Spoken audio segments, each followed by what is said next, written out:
My name is Jennifer, and I would like to tell you a story about my life. I have been married for 14 years and we have two beautiful children, daughter Maria and son Alexander. My family is my everything and I feel really happy. My husband, Maxim, and I met while attending college. We were so young and in love, and even then I knew he was my one and only. The relationship between us developed quickly and passionately. Maxim was a man who immediately attracted attention with his intelligence, sense of humor, and kindness. He was someone who always supported me, inspired me, and believed in my abilities. I found support and security in him. We shared many common interests and values. We had many common dreams and goals. We built our family on the basis of mutual respect, trust, and love. Maxim was a partner with whom I felt fully supported and understood. I appreciate Maxim not only for his qualities, but also for the fact that he always stands by my side, supports me, and loves me for who I am. He sees the best in me, even when I myself have doubts. His presence in my life makes it bright, filled with love and meaning. Maxim is my best friend, my partner in life, and my companion. I am grateful for every moment we spend together and for the fact that he makes me happy. The love I have for Maxim only grows stronger with time, and I can't imagine my life without him by my side. Together, we have overcome many trials and hardships. When Maxim proposed his hand and heart to me, I was the happiest woman on earth. Our wedding was just fabulous, and I couldn't believe that our life would get even better. We began to build a family, and soon we had Maria.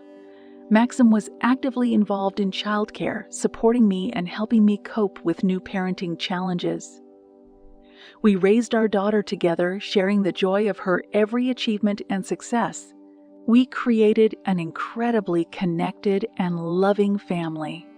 Seeing Maxim love and care for our daughter was incredibly touching. I have seen their mutual affection and connection grow every day. We spent many family moments together, from celebrating first steps to reading bedtime stories. Maxim was a source of inspiration and love for our family. With each new day, our love and family grew even stronger. Maxim and I were happy and grateful for every moment we spent together with our child. Our daughter became the center of our world, and Maxim was exceptionally happy to see her grow and develop. Her arrival in our lives changed us forever. I became a mom, and that is the most important role in my life. As time passed, we decided that our family needed a new addition, and Alexander was born. He was our sunshine, always smiling and full of energy. Our home was filled with children's laughter and joy. We enjoyed every moment we spent together, and I couldn't imagine my life without my children and loving husband. Family values have become the foundation of our family. We always try to spend time together, share our joys, and take care of each other. I am grateful to Maxim for his support and love. He is always there for me when I'm having a hard time, and he is the best daddy for our children. Over time, I noticed that Maxim became less romantic and caring, and our family began to experience boring and monotonous moments.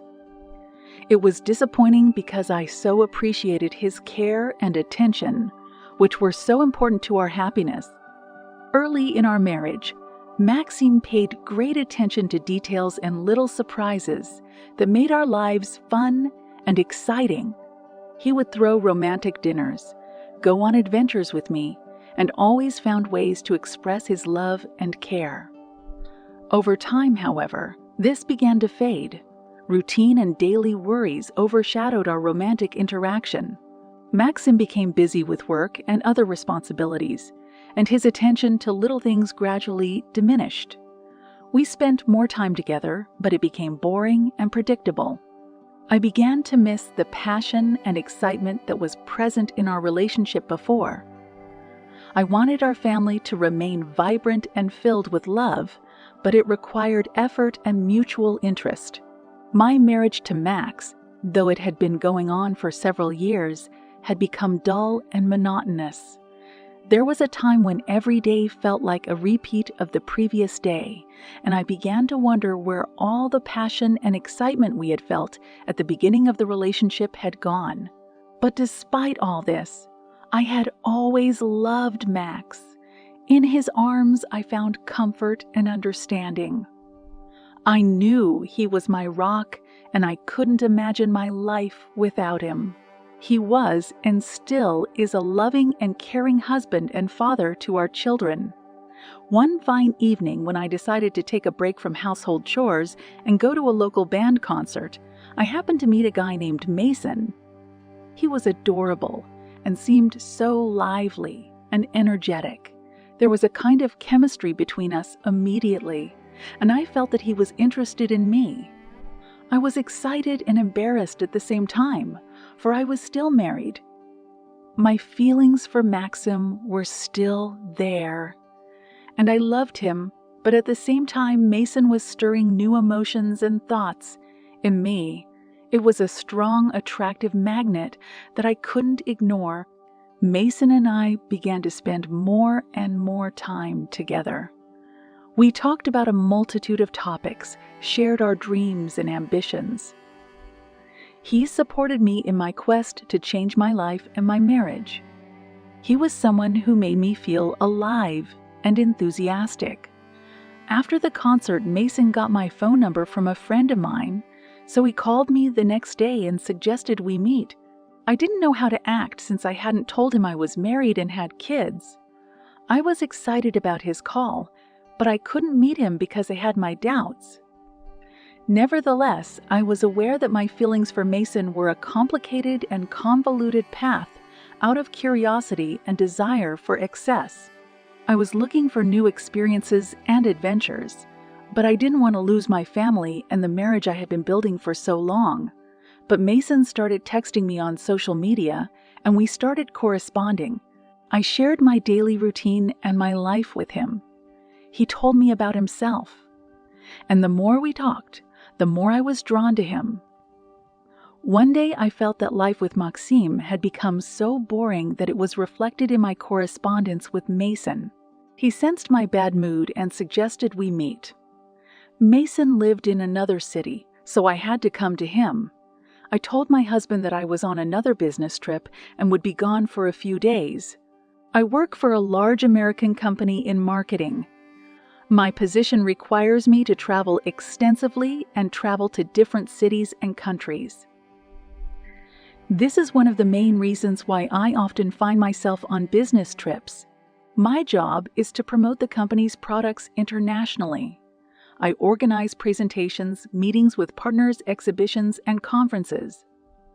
During business trips, I meet customers and colleagues, discuss projects and strategies. This requires constant travel and presence in different places. Maxime could not suspect me of anything, as I am often on the road, and it was to my advantage that he could not know about my meetings with Mason, because I am in another city where no one knows me. Mason, with his attractive looks and charm, began to take an active interest in me after our chance meeting. He was persistent yet tactful in his actions, without imposing himself or giving away his intentions too obviously. Mason was funny and had a pleasant sense of humor. He knew how to create an easy and pleasant atmosphere in our conversation, which allowed me to relax and enjoy his company. He also knew how to listen, giving me the opportunity to express my thoughts and feelings without interruption or judgment. One of the key moments when I felt really drawn to Mason was his interest in my hobbies and dreams. He supported me in my aspirations and imagination, inspiring me and helping me to consider possibilities I hadn't even considered before. He was my companion in exploring new horizons and helped me see my own potentialities. Mason was also able to create a romantic setting that was different from my monotonous family life. He would ask me out on dates, take me on exciting walks, and have romantic dinners outdoors. He created moments filled with excitement and mutual attraction. All the days I spent around him were magical and fulfilling. We quickly began a relationship, but he still didn't know I was married. When it was time to go home, I also told Mason that I had a lot of work to do in my town and that I might also go on a business trip. That's how I spent 3 years. For 3 years, I went to my lover's house and I came home. Both Maxim and Mason thought I was traveling for work. Soon, I was supposedly living with Mason. He had my personal belongings in his house, which I had bought before I came to visit him. He thought I was with him and had no one else. It was hard and unbearable to lead a double life. It was hard for me to understand how I was going to deal with it. After all, each of those lives was precious to me. I loved Maxim. We went through all the hardships and family difficulties together. He always supported me and was my best friend, and Mason was close to me as a partner who was crazy about me. He treated me like a little princess. He was ready to carry me in his arms forever and kiss me on the lips. I had never been as passionate as I was with him. He truly loved me and did everything for me. He was very attentive and romantic, which Maxim did not have. Maxim was more coarse and reserved. Anyway, I got confused and decided to live my life the way I did. Soon Mason decided that we needed to move on to a new phase of the relationship. He decided to propose to me. It threw me for a loop.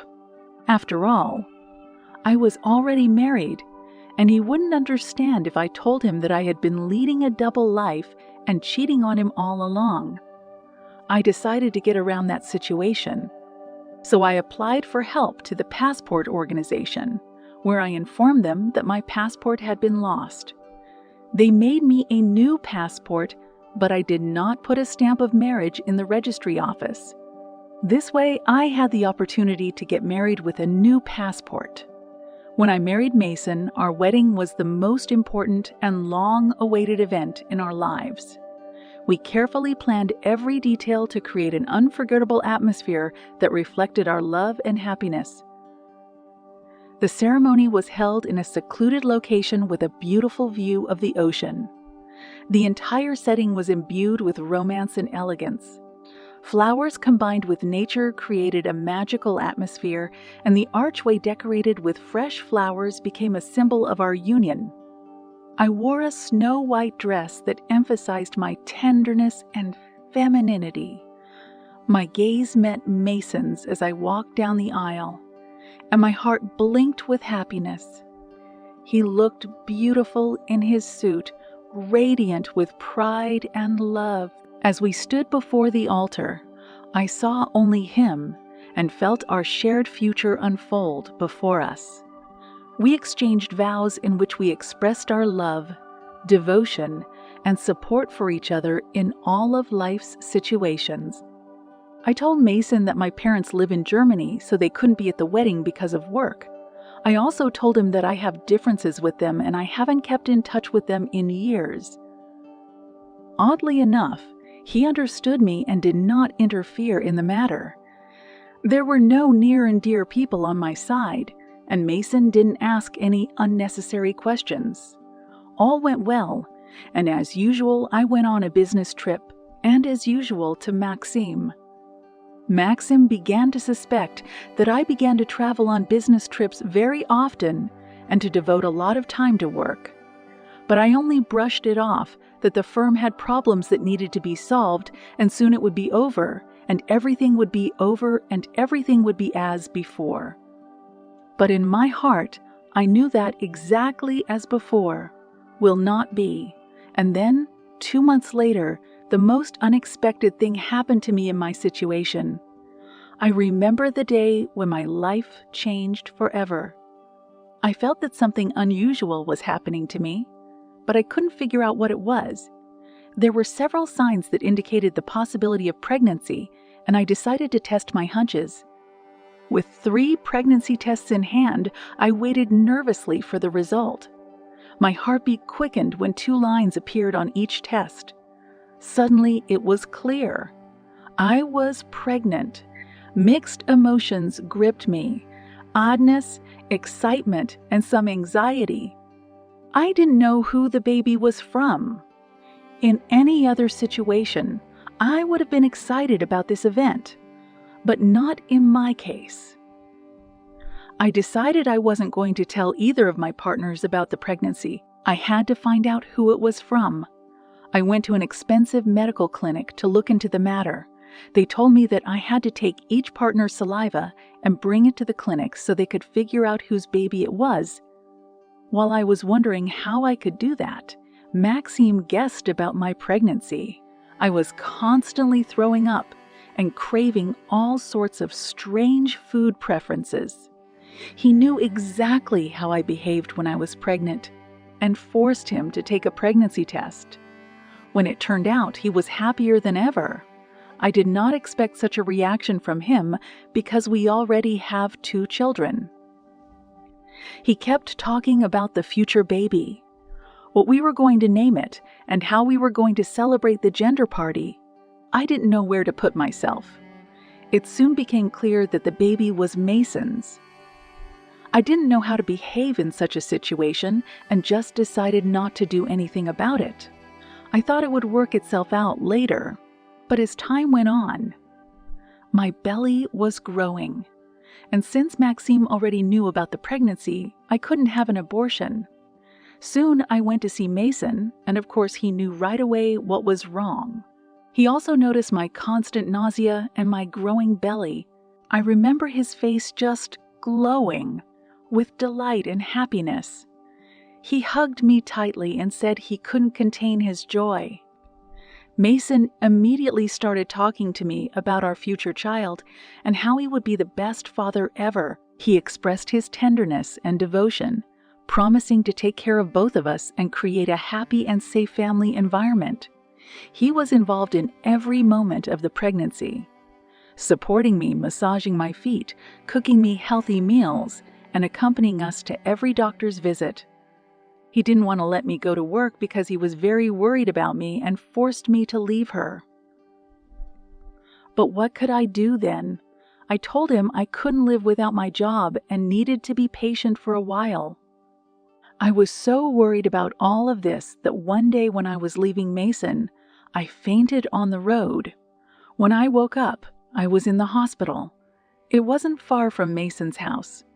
Someone noticed me and called an ambulance. A couple of days later, I went into premature labor, and I gave birth to a baby girl, Lana. Maxim called me to ask what was wrong with me and why I wasn't picking up the phone and answering him. I told him that I had been admitted to the hospital, but I didn't tell him that I had given birth. He was very worried, but said he was having difficulties at work, so he would pick me up in 2 days.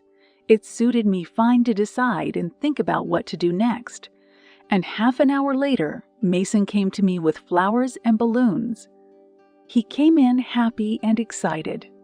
It turns out that Mason had called me over 20 times, and the doctors picked up the phone and told me where I was and what was wrong with me. And so I'm being discharged from the hospital. I come out and see Mason's car and Maxim's car standing there. They are both standing there with flowers and balloons, happy. I get out with Lana in my arms and I don't know which way to go. I still haven't figured out what to do. My children were also standing with Maxim. I look at Maxime and the kids, then at Mason, then again. I was disarmed. They would know everything. That's it. I'm gone. They both approach me, and they both don't understand what's going on. I give the baby to Maxim, and I faint. I was so mentally exhausted, I couldn't take the strain. When I woke up in the hospital, Maxim was standing in front of me. He said that if I wanted to keep in touch with my children, I should forget about Mason. I stayed with Mason. I stayed with Mason. I told Mason everything and told him it wasn't his child. That's how I live to this day. Maxim was able to forgive me for cheating, but from now on I can't work and have any contact with Mason. Also, Maxim realized that Lana was not his own daughter and had a DNA test done. He accepted Lana, and he treats her as if she were his own. Mason will always be in my heart. I still love him, but I'm willing to sacrifice my love for the sake of my children,